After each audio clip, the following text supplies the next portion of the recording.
Los 5 milímetros se quedan muy, pero muy por debajo de la norma de 13 a 21 milímetros. Entonces tenemos una disminución del diámetro faríngeo superior.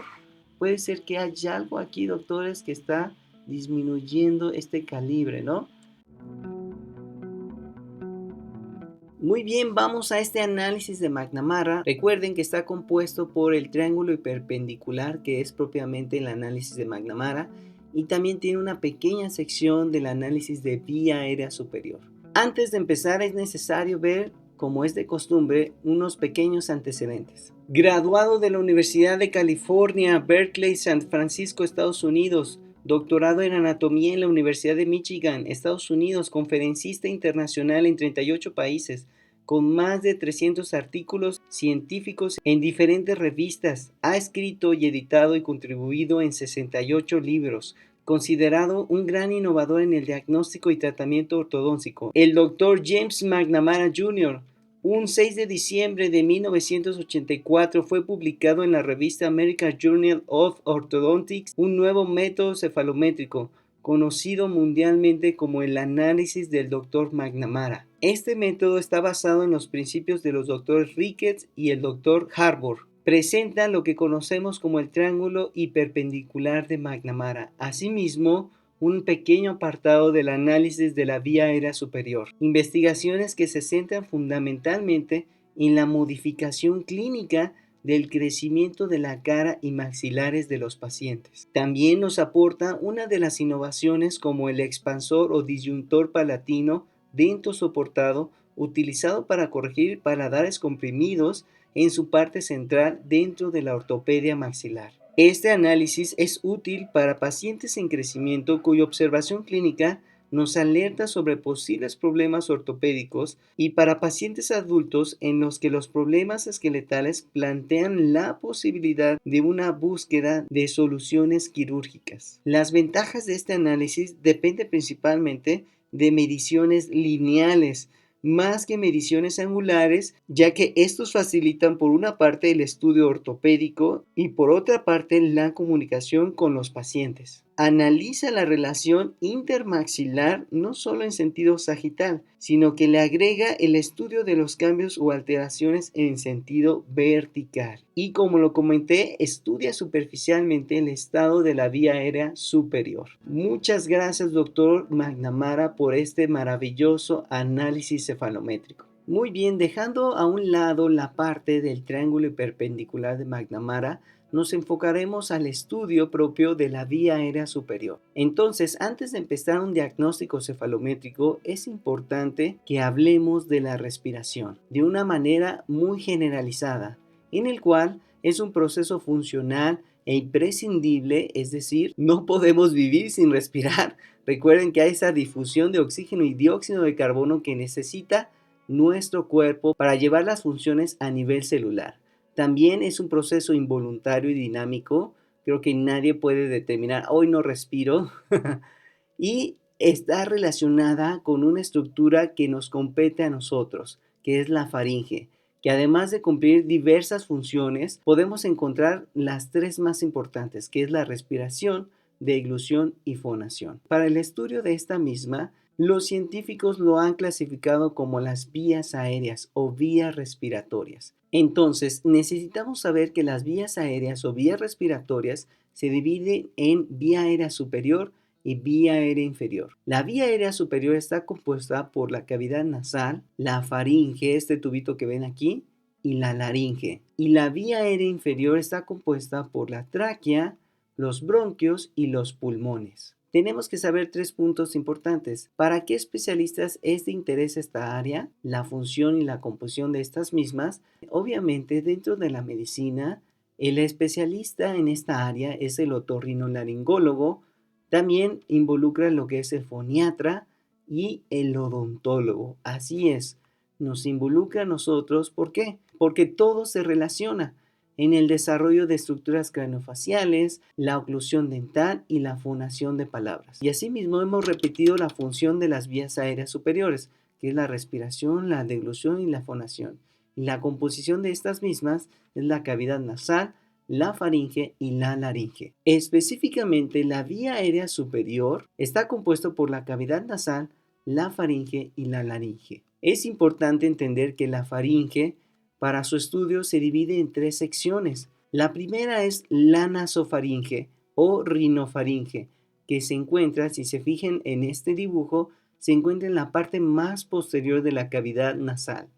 Asimismo, de manera descendente y en la parte más posterior de la cavidad nasal se encuentra esta sección conocida como orofaringe. Y de manera descendente podemos observar 2 compartimientos o 2 vías. Siguiendo con esta misma vía, en la parte más posterior encontramos la hipofaringe o laringofaringe, que si seguimos más hacia abajo nos encontramos con el esófago y podemos llegar al estómago y seguir todo el circuito intestinal. Asimismo, en la parte anterior de la laringofaringe encontramos lo que es la laringe. Incluso podemos encontrar para el cierre de este compartimiento una pequeña válvula conocida como epiglotis, para permitir ese sellado y el paso del bolo alimenticio al esófago. Entonces podemos deducir que la laringe únicamente va a permitir el paso del aire y de manera descendente esta se comunica con la tráquea, los pulmones y los bronquios. Entendido este tema, podemos hablar acerca de la respiración.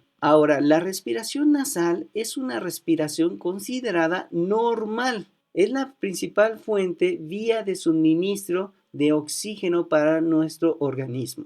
Esta respiración nasal es considerada normal en reposo y sin esfuerzo. También, obviamente, se lleva a través de las narinas. Y es algo muy importante que viene a continuación. Cuando llevamos una respiración nasal, hay un cierre simultáneo de la cavidad bucal. ¿Y qué pasa dentro de la cavidad bucal cuando respiramos nasalmente? Pues hay un cierre labial y hay un adosamiento de la lengua sobre el paladar. Este dato es muy importante. Al no llevar este adosamiento en el paladar, va a provocar muchas alteraciones en el desarrollo y crecimiento de las estructuras esqueletales. Ahora es importante cuáles son las funciones de una respiración nasal. Muy bien, hay muchas funciones que conlleva la respiración nasal. Entre ellas está el acondicionamiento del aire, hay un filtrado y humectación para que puedan recibir nuestros pulmones un oxígeno adecuado. También cumple esa función de llevar oxígeno a todos nuestros órganos. Se presentan también inervaciones sensitivas y sensoriales que estimulan la conducta del placer y desagrado. ¿No les ha pasado que incluso cuando olemos un perfume o algo agradable, qué hacemos? Nos volamos, ¿no?, en la cabeza. Incluso nos hace recordar nuestra infancia o momentos muy agradables. O al contrario, cuando percibimos un olor desagradable, ¿qué hacemos? Como el humo. ¿Y qué hace nuestro cuerpo? Empieza a correr, ¿no? Identificar esos olores nos permite una llamada de auxilio a nuestro cuerpo para protegernos, ¿no? Este instinto de supervivencia. Tener una respiración nasal nos lleva a un correcto crecimiento y desarrollo de todas nuestras estructuras. Ahora, la segunda vía de respiración es la respiración bucal. Por la boca podemos respirar efectivamente, pero ¿cuándo es normal una respiración bucal? Es normal en situaciones de esfuerzo físico. Cuando nuestro cuerpo necesita cubrir esa demanda de ese gasto cardíaco que está teniendo, por esa necesidad de oxígeno, nuestro cuerpo se activa automáticamente esa respiración mixta, ¿no? Ahora sí, ayúdame boca porque necesitamos más oxígeno. Y ahí es cuando esa respiración bucal entra en algo normal, cuando estamos en una actividad de esfuerzo físico. Ahora, ¿qué pasa cuando no podemos llevar a cabo una correcta respiración nasal? Bueno, ya entendemos que es normal en situaciones de esfuerzo físico, pero algo que no es normal es que estemos respirando por la boca en condiciones de reposo. Es decir, puede ser de manera parcial, unos momentos estemos respirando con la nariz y luego con la boca, o de plano estamos completamente respirando por la boca. Eso nos pasa incluso cuando estamos agripados, ¿no? Se nos disminuye la capacidad de una respiración nasal y empezamos a respirar por la boca, ¿no? Entonces es importante saber esto, porque cuando escuchen a niños este sonido de y ustedes voltean y el niño no viene de hacer un esfuerzo físico, está completamente en reposo, ahí detectas que no es correcto esa respiración. Hay algo en la respiración nasal que está permitiendo involuntariamente en nuestro cuerpo cumplir todas esas funciones de la respiración nasal en la boca, cosa que en la boca no está indicada para llevar a cabo todas esas funciones de la respiración nasal. Algunos factores que nos llevan a una respiración bucal pueden ser la siguiente lista, como infecciones respiratorias en la vía aérea superior, cuando estamos congestionados, resfriados, cuando hay una hipertrofia adenoidea, que lo vamos a ver un poquito más adelante, las amígdalas palatinas, rinitis alérgica, cavidades nasales estrechas, hipertrofia de cornetes, desviaciones del tabique nasal, hábitos orales perniciosos, esos que involucran la boca, como la succión digital, interposición o succión labial, relajación del paladar blando y músculos faringeos, en el síndrome de apnea hipopnea obstructiva del sueño, conocido como SAOS. Y más que nada, lo importante es esto, que la respiración bucal a largo plazo solo es un síntoma de un cuadro de insuficiencia respiratoria nasal, provocando alteraciones en el desarrollo corporal e intelectual del paciente. Entonces, si tú ves a un paciente que está completamente respirando por la boca, es indicativo que hay algo que no está permitiendo una respiración nasal, que puede provocar una alteración en su crecimiento y a nivel intelectual del paciente.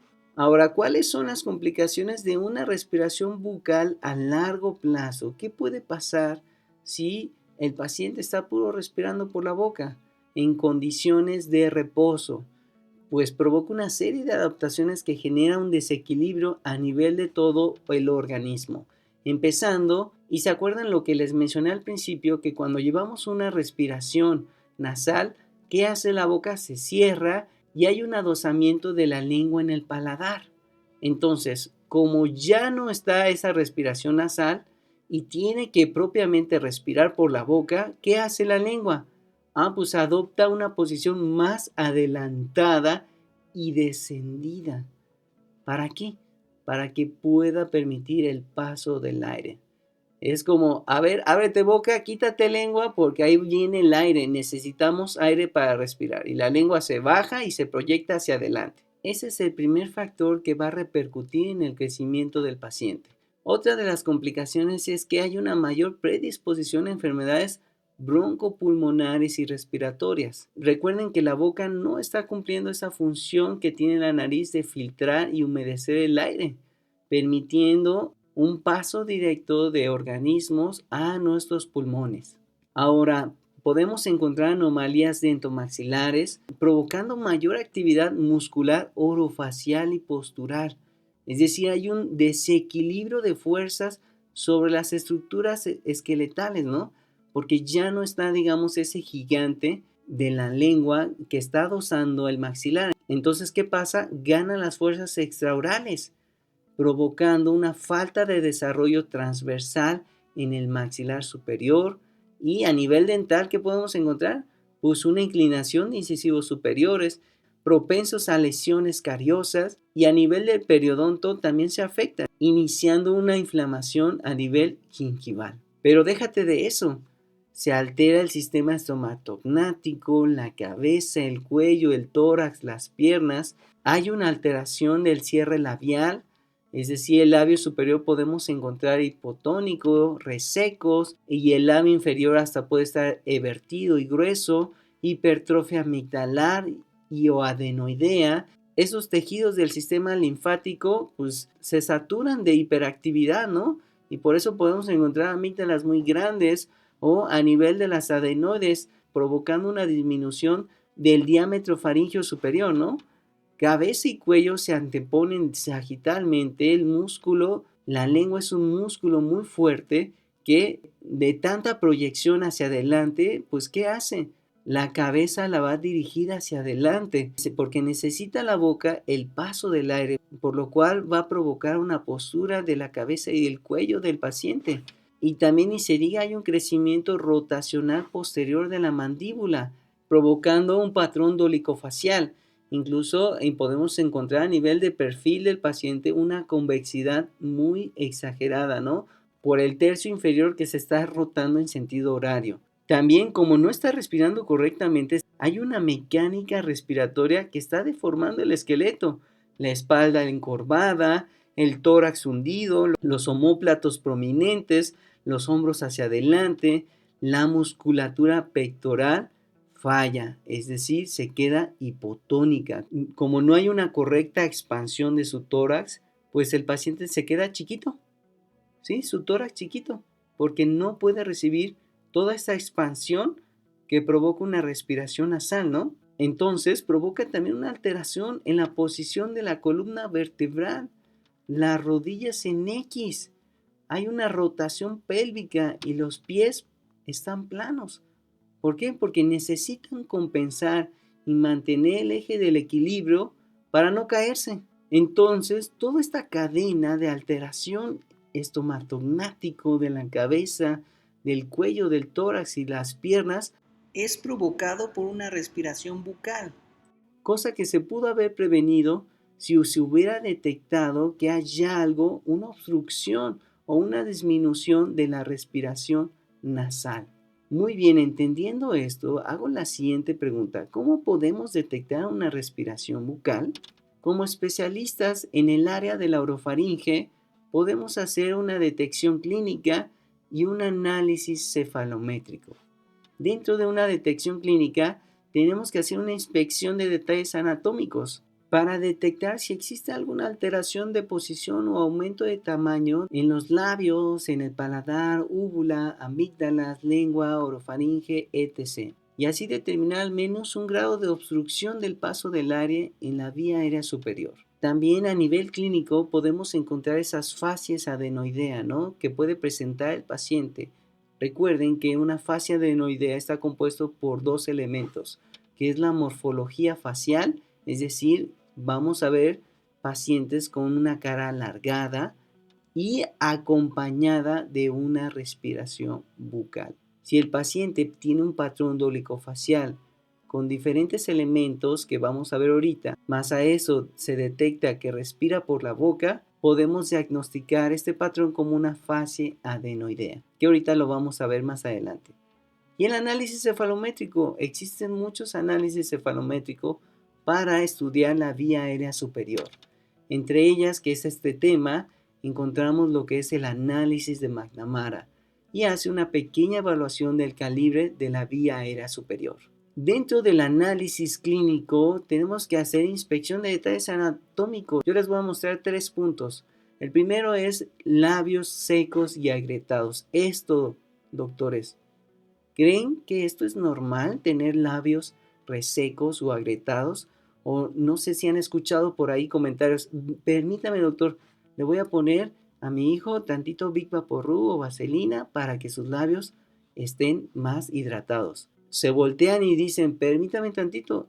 Eso no es correcto. Los labios no deben de estar secos y agrietados. Estos signos clínicos que detectamos en los labios, de acuerdo a la literatura, es que incluso ponen en primer lugar afecciones respiratorias. Puede ser que haya algo aquí a nivel de los cornetes, a nivel de la cavidad nasal, que esté obstruyendo, disminuyendo el paso del aire y por ende la boca está cumpliendo la función de esta respiración, ¿sí? Entonces, ese es el primer punto. Chichín, puede ser que algo esté aquí en la nariz o en la cavidad nasal, por eso están los labios resecos. Otras causas, de acuerdo a la literatura, nos dicen que son efectos secundarios de medicamentos, deshidratación, enfermedades intestinales, disfunción de la tiroides, entre otros. Entonces, en nuestra área podemos asumir en cierto punto que uno de los factores de este signo de labios secos y agrietados puede ser una obstrucción del paso del aire en la cavidad nasal. Ahora, obviamente encontramos los labios frecuentemente entreabiertos, lo que llamamos como esa incompetencia labial, ¿no? Que hay un cierre forzado del orbicular de los labios para permitir ese cierre, ¿no? Ahora, segundo punto, en un análisis clínico tenemos que checar las amígdalas. Como tip importante, como odontólogos, tenemos que tener abatelenguas, doctores, para revisar las amígdalas, doctores. Incluso hay una clasificación del grado de tamaño, ¿no? Que va a 0 grados cuando el paciente tiene ausencia de amígdalas por una extracción quirúrgica. Y empezamos con el grado 1, una disminución de la luz de la orofaringe. Miren, está perfectamente, una pequeña disminución del 25%. El grado 2 ya empieza a haber una disminución entre el 25 y el 50%. El grado 3, que ya es significativo, la disminución de la luz de la orofaringe, que va de un 50 a un 75%. Y de plano, un grado 4, ya se va cerrando la luz de la orofaringe, ¿no? Ya es mayor a un 75% de obstrucción. Como datos relevantes, un criterio para una amigdalectomía, estas se consideran cuando hay una hipertrofia de la amígdala de un grado 3 a un grado 4. Si ven aquí, doctores, cómo aparecen estas cosotas y están obstruyendo la luz de la orofaringe, ¿no? O en este caso también. Otro criterio es la obstrucción de la vía aérea superior. Si ven aquí cómo ya nos está obstruyendo la vía orofaringea, ¿no? Episodios frecuentes de infección por faringoamigdalitis, ¿no? Dolor de garganta y fiebre, o cuando ha tenido en el año al menos 2 ocasiones de crisis convulsiva febril. Pero recuerden, doctores, son criterios del otorrino para llevar una extirpación de amígdalas palatinas. Ok, si ya hablamos de las amígdalas palatinas, tenemos que tener en cuenta que existen otro tipo de amígdalas llamadas adenoides o amígdalas faríngeas o vegetaciones adenoideas. Estas se encuentran en la parte posterior de la cavidad nasal. Aquí, justamente aquí se encuentran las adenoides. Las amígdalas, las que tenemos aquí, doctores, y las vegetaciones están formadas por el tejido linfático y ayudan a combatir las infecciones. Es parte, doctores, son esas aduanas para que nuestro sistema inmunitario nos defienda contra organismos que quieren perjudicar nuestro sistema a nivel general, ¿no? Las adenoides son de mayor tamaño durante la infancia, es decir, de 2 a 6 años, disminuyen después de la pubertad, es decir, se va presentando una atrofia progresiva de estas mismas, provocando un espacio aéreo aumentado en una avanzada edad. Ahora, hay algo conocido como hipertrofia adenoidea. ¿Sí ven cómo van aumentando de tamaño? ¿Y qué está pasando, doctores? Miren aquí. Está disminuyendo el diámetro, doctores, ¿de qué? A nivel de la nasofaringe. ¿Sí, doctores? Consecuencia de infecciones, pero puede ser normal. No suelen causar síntomas, pero en algunos casos provoca dificultad para respirar o tragar. Es un factor etiológico más relevante para la aparición de hábito de respiración bucal. Ahí está, doctores. Cuando el paciente empieza a respirar por la boca en condiciones normales, puede estar provocado por una hipertrofia adenoidea. Es uno de los factores etiológicos del síndrome de apnea obstructiva del sueño. El diagnóstico, doctores, esto es encargado del otorrino, no es del área del odontólogo. A ver, voy a ver tus adenoides. No, eso lo hace el especialista de esa área y lo hace por medio de una nasofaringoscopía, en el cual el otorrino lleva a cabo un tratamiento con antibióticos o una extirpación quirúrgica. Y esto significa la fascia adenoidea, doctores, que esa característica de una morfología facial de cara alargada más una respiración bucal es provocado por una obstrucción crónica de la rino o nasofaringe, cuya causa más frecuente es la hipertrofia adenoidea. Esto no es normal, doctores, que esté respirando el mayor tiempo posible por la boca, doctores. ¿Y qué es lo que provoca esas características? Aumento del tercio inferior, mirada adormecida con hundimiento de pómulos, ya que el paciente no hay una correcta reparación de tejidos, ni mucho menos un descanso para su cuerpo, por lo cual provoca que estén letárgicos, lentos. Obviamente son respiradores bucales, el mentón se encuentra retruido debido a esa rotación posterior de la mandíbula, hay una ausencia de sellado labial pasivo, hay esa incompetencia, un cierre forzoso del labio superior y labio inferior, hay una exposición de incisivos superiores en situación de reposo. Recuerden, como la lengua desciende y se proyecta hacia adelante, hay una proclinación de incisivos superiores y un patrón dólico-facial. Con estos tres prácticos puntos que vimos, resequedad de los labios, las amígdalas y esa fascia adenoidea, podemos asumir que el paciente respira por la boca por una afección en la cavidad nasal. Ahora sí, ya entramos a lo que nos compete, el análisis cefalométrico de McNamara, es decir, ese análisis de vía aérea superior. Está compuesto por una cefalometría y un análisis cefalométrico. En la cefalometría únicamente vamos a trazar las estructuras anatómicas y vamos a medir el diámetro faríngeo superior, que es esto, y el diámetro faríngeo inferior, que es esto. Y en el análisis cefalométrico únicamente vamos a darle esa interpretación de los milímetros encontrados en el diámetro faríngeo superior e inferior. Muy bien, en la cefalometría de la vía aérea, recuerden, trazamos lo que son las estructuras básicas de la radiografía lateral de cráneo, como el perfil del paciente, la nariz, los labios. A nivel dental trazamos el incisivo superior, el incisivo inferior, con sus respectivas bases óseas, como es el maxilar, hasta acá, la sínfisis mentoniana, el cuerpo mandibular, la rama y asimismo su cóndilo. No está de más también trazar los huesos propios de la nariz, el contorno de la órbita, la fosa pterigomaxilar, la silla del esfenoides, asimismo su cuerpo, y la unión con la apófisis basilar del occipital.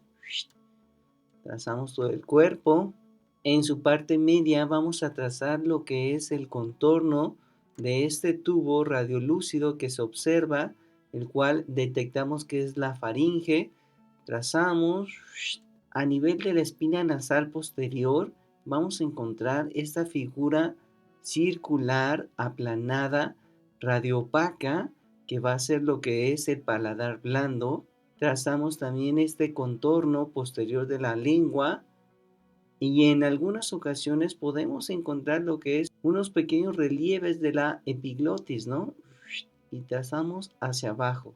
Y ya podemos identificar las partes que componen la vía aérea superior, que es la cavidad nasal, que va a ser todo esto, la faringe, y podemos identificar las tres secciones de la faringe, ¿no? La nasofaringe o rinofaringe, que se encuentra en la parte posterior de la cavidad nasal, que va a ser aquí. Ya casi a la mitad del paladar blando encontramos lo que es la orofaringe, que esta misma se va a encontrar en la parte posterior de la cavidad bucal, ¿no? Descendemos un poquito más y encontramos lo que es la hipofaringe o laringofaringe. También podemos encontrar otras estructuras. Miren, aquí ya les marqué nuevamente el paladar blando. Debajo de este mismo vamos a encontrar aquí, en esta zona, las amígdalas palatinas. Incluso en algunas radiografías podemos observar figuras irregulares radiopacas. Entonces aquí se van a encontrar las famosas amígdalas palatinas. También más abajo, en algunas radiografías se puede observar lo que es el contorno de la epiglotis y podemos saber que de manera descendente se va a encontrar la laringe. También encontramos lo que es el hueso hyoides, que prácticamente se encuentra entre la tercera y cuarta vértebra cervical. También en algunas radiografías podemos observar un contorno radiolúcido que va a ser el dorso de la lengua. Y doctores, es importante identificar justo en esta zona que aquí podemos encontrar las famosas adenoides o amígdalas faríngeas o vegetaciones adenoideas. Obviamente no las vamos a marcar porque no se perciben, pero sabemos que en esta parte se van a encontrar justo estas amígdalas faríngeas. Muy bien, ya que identificamos y trazamos las estructuras anatómicas en la cefalometría, vamos a una interpretación, es decir, al análisis cefalométrico de la vía aérea superior. Tenemos esta imagen sacada del libro del Dr. Gregoret, en el cual nos muestra una vía aérea superior correcta, que es esto, y una incorrecta. ¿Qué es esto? Si se fijan, una vía aérea superior, específicamente la faringe, tiene una forma como de embudo donde en su parte superior va a ser más amplia que en su parte inferior. Podemos observar el diámetro faríngeo superior un poco más amplio que el diámetro faríngeo inferior. Si lo notan, doctores, esto es un poquito más grande y conforme va descendiendo se va haciendo un poquito más estrecho, a comparación de una vía aérea superior afectada donde se invierte este embudo, siendo su parte superior más estrecho y ampliándose en su parte inferior. ¿Sí, doctores? Muy bien.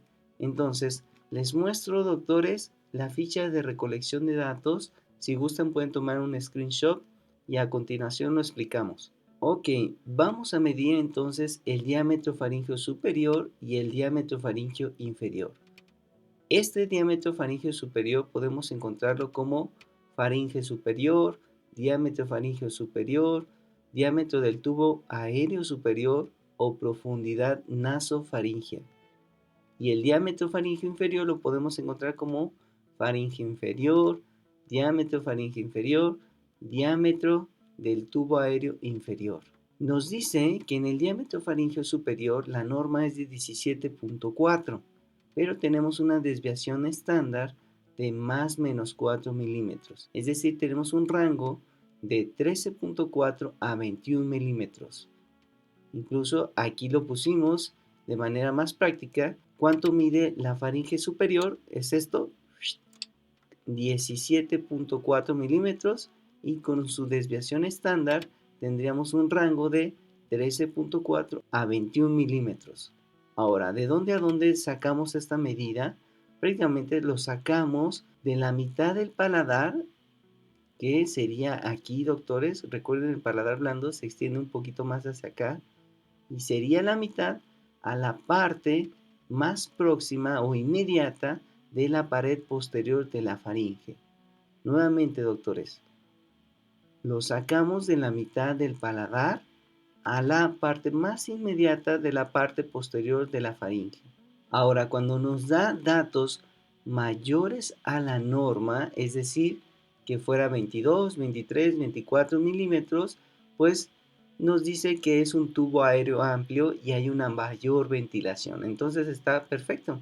Muy bien. Lo preocupante aquí es cuando tenemos valores menores a la norma. Es decir, que nos diera datos como 11, 10, 9, 8, 7 milímetros.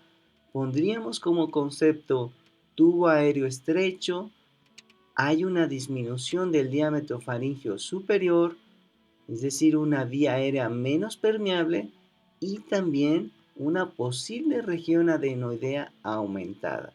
Si se fijan en esta zona, doctores, recordando, se van a encontrar las famosas adenoides. Y por una hipertrofia adenoidea podemos encontrar una disminución del diámetro faríngeo superior. Pero recuerden, no ponemos el diagnóstico de hipertrofia adenoidea. Únicamente nos limitamos a decir disminución del diámetro faríngeo por una posible región adenoidea aumentada. Como en este caso, doctores, ¿sí ven cómo está aquí disminuido este diámetro faríngeo superior? Porque puede ser que esté afectado por esa región adenoidea aumentada. ¿Va? Ok. Ahora, me regreso a la otra. Ahora, ¿de dónde a dónde vamos a medir el diámetro faríngeo inferior? Si se fijan, doctores, aquí se forma una X o una cruz causada por el borde inferior del cuerpo mandibular, doctores. ¿Sí ven aquí? Y el contorno del borde posterior de la lengua, doctores. Justo aquí se va a formar una intersección. De esta intersección a la parte más inmediata de la pared posterior de la faringe, vamos a medir, doctores. Nuevamente, encontramos esta X, doctores, formada por el borde inferior de la mandíbula con el contorno posterior de la lengua. Justo en esta intersección, a la parte más inmediata de la faringe, aquí medimos, doctores. ¿Va? Y nos clasifica, doctores, en géneros. En las mujeres la norma es de 11.3 milímetros y en los hombres es de 13.5 milímetros, ambos con su desviación estándar de más menos 4 milímetros. En las mujeres tenemos un rango de 7.3 a 15.3 milímetros y en los hombres tenemos un rango de 9.5 milímetros a 17.5 milímetros. Aquí lo pueden ver en este cuadro. Las mujeres es de 11.3 y de los hombres es de 13.5 milímetros, con sus respectivos rangos de las mujeres 7.3 a 15.3 milímetros y en los hombres 9.5 a 17.5 milímetros. Ahora, doctores, me voy a la siguiente diapositiva. Cuando se encuentran los valores mayores a la norma, ya sea en las mujeres arriba de 16, 17 y en los hombres arriba de 19, 20, 21, podemos asumir, doctores, que hay una posición adelantada de la lengua. Y nos dice que puede ser causada por una postura habitual del paciente, es decir, que tenga un prognatismo mandibular, una mordida cruzada anterior, una biprotusión dentoalveolar. O, doctores, puede estar ocasionada ese adelantamiento de la lengua por un agrandamiento de amígdalas palatinas. Recuerden, doctores, aquí se encuentran las amígdalas y puede estar ocasionado que como no está respirando correctamente, la lengua tiene que proyectarse más hacia adelante. Por eso se encuentra el diámetro faríngeo inferior aumentado.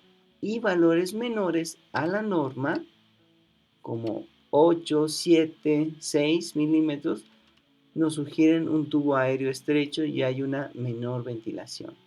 Muy bien, vamos a la cuestión práctica. Tenemos este paciente donde medimos el diámetro faríngeo superior, que es esto, y el diámetro faríngeo inferior. Recuerden, el superior se mide iniciando a la mitad del paladar blando hacia la parte más inmediata de la pared posterior de la faringe. Y en el inferior encontramos esta intersección, doctores, causada por el borde inferior del cuerpo mandibular y el borde posterior de la lengua, ¿no? Entonces, de aquí a la parte más inmediata de la pared posterior faríngea. Y tenemos los datos que es un paciente masculino de 14 años de edad. Nos dio 16 milímetros en el diámetro faríngeo superior y en el inferior nos dio 10 milímetros. Vamos a nuestra tabla, colocamos 16 y 10 milímetros correspondientes y vemos, doctores, que los 16 milímetros entran dentro de la norma del diámetro faríngeo superior, ¿no? Que equivale de 13.4 a 21 milímetros. Entonces tiene un diámetro faríngeo superior con buena permeabilidad y en el inferior los 10 milímetros entran dentro de la norma de 9.5 a 17.5. Entonces establecemos un concepto de diámetro faríngeo superior e inferior con buena permeabilidad. Entonces esto es algo correcto. Les voy a mostrar 4 casos donde poco a poco se va disminuyendo el diámetro faríngeo superior. Muy bien, siguiente caso. Si ven, doctores, a simple vista, esta lateral de cráneo, podemos percibir como una ligera disminución del diámetro faríngeo superior. Entonces vamos a trazar y corroboramos, doctores, medimos, recuerden, de la mitad del paladar blando a la parte más inmediata de la pared posterior de la faringe y medimos de esta intersección, doctores, a la parte más posterior de la faringe, teniendo como resultado 7 milímetros del diámetro faríngeo superior y 9 milímetros de diámetro faríngeo inferior. Entonces vamos a nuestra ficha de recolección de datos, colocamos 7 milímetros y no entra dentro de la norma, incluso se queda un poco corto, ¿no, doctores? De 7 a 13 tenemos una diferencia de casi 6 milímetros, 6, 7 milímetros. Entonces vamos teniendo un concepto como una disminución del diámetro faríngeo superior. Ok, corroboramos el diámetro faríngeo inferior.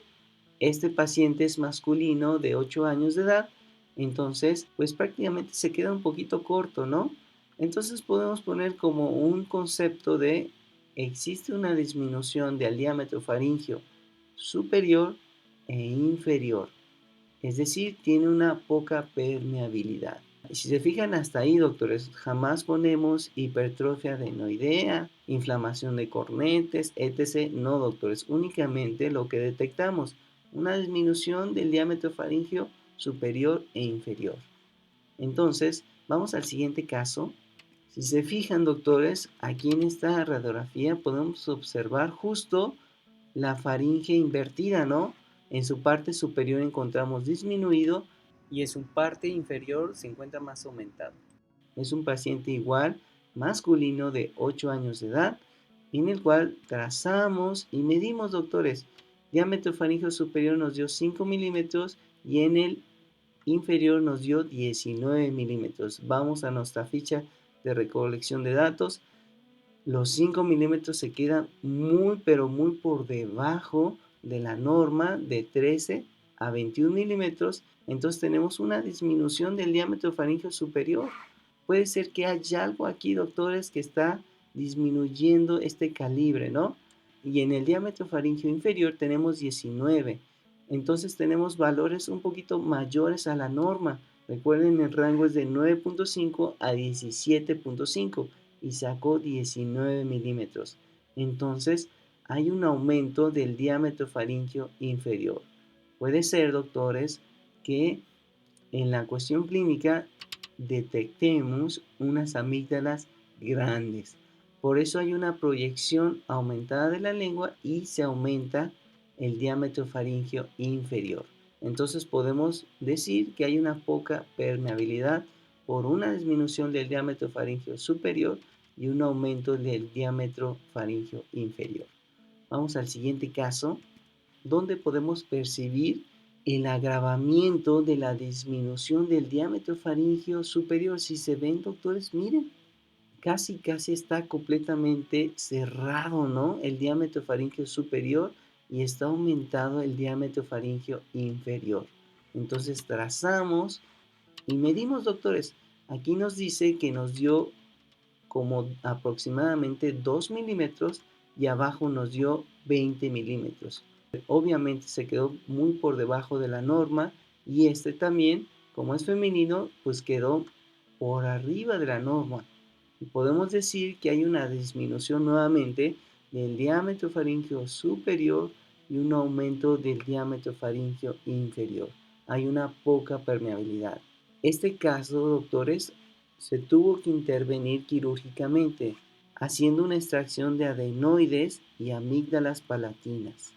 Nuevamente tenemos otro caso, doctores, de un paciente de 5 años de edad, donde se percibe también, doctores, miren, esta disminución del diámetro faríngeo superior y el aumento del diámetro faríngeo superior.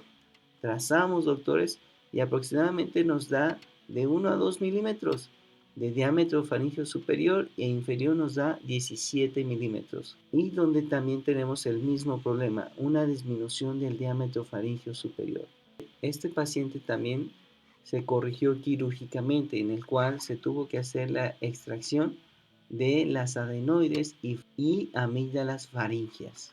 Doctores, como conclusiones encontradas en diferentes artículos, podemos decir que los índices cefalométricos medidos son completamente orientativos y no pueden ser considerados como único criterio de diagnóstico en la obstrucción de vías aéreas nasofaríngeas. Nada más, doctores, nos da una llamada de alerta para indicarle al paciente, se detectó una disminución del diámetro faríngeo superior. Hay algo ahí que está provocando esa disminución. Siguiente punto, la importancia de orientar al paciente de las repercusiones generadas por una frecuente respiración bucal.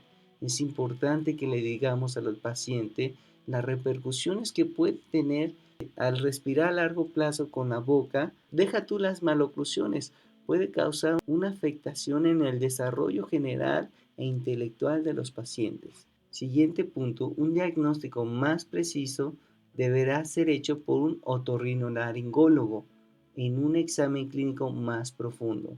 Nuestra misión es detectar esos puntos de alarma y referirlo con el especialista para que nuestro tratamiento ortopédico u ortodóntico esté acompañado de un tratamiento nasal. y podamos mejorar la calidad de vida del paciente. Y es importante valorar las características encontradas en la anamnesis, desde lo que encontramos desde un principio, que se le resecan los labios, que ronca mucho, que se despierta en las noches, que se duerme mucho en las clases. Todos esos datos encontrados en el interrogatorio nos muestran datos de alarma de una afección respiratoria nasal. Y lo único que nos podemos limitar a decir, doctores, de este análisis de McNamara es que se encontró una detección de disminución del diámetro faríngeo superior o inferior y hay una poca permeabilidad. O si te quieres ver más caché, colocar detección de reducción en la amplitud de la zona nasofaringea debido a un presunto aumento en la región adenoidea. Muchas gracias por su tiempo, doctores. Es importante agregar este análisis dentro de nuestros diagnósticos de ortodoncia para hacer más completo nuestra actividad y además cambiar la calidad de vida de nuestros pacientes, refiriéndolos con el especialista en la cavidad nasal. Muchas gracias por escucharme, comparte este video, suscríbete a nuestro canal de Dientes Chuecos y nos vemos en el siguiente video. Que estés muy bien.